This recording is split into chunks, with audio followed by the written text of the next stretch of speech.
এটা হচ্ছে panel board industrial যে মোটরগুলো এটা থ্রি ফেজের এগুলোতে ডল স্টার্টার করা হয়েছে। তো দেখেন ডল স্টার্টারের যে এটা হচ্ছে উপরের দিয়ে লাইনটা ইন হয়েছে ম্যাগনেটিক কন্ডাক্টর। আর ওভারলোড রিলের এই যে ওভারলোড রিলের যে নিচে যে তিনটা টার্মিনাল দেখতেছি নিচে একবারে এই নিচে দিয়ে হচ্ছে গিয়ে মোটর লাইন আউট হয়েছে।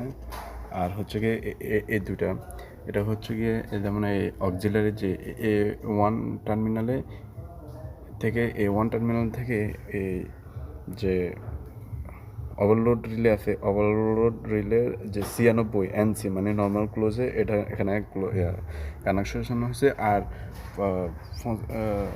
96 থেকে যেটা 95 কানেকশন হয়েছে 96তে যেটা গেছে এটা ডাইরেক্ট সিলেক্টর সুইচে চলে আসছে। হ্যাঁ, আর হচ্ছে গিয়ে আর কি আর ওই যে অক্সিলারি যে A2 এটা হচ্ছে গিয়ে নিউট্রাল কানেকশন হয়েছে। নিউট্রালটা হচ্ছে গিয়ে এই যে নিউট্রালটা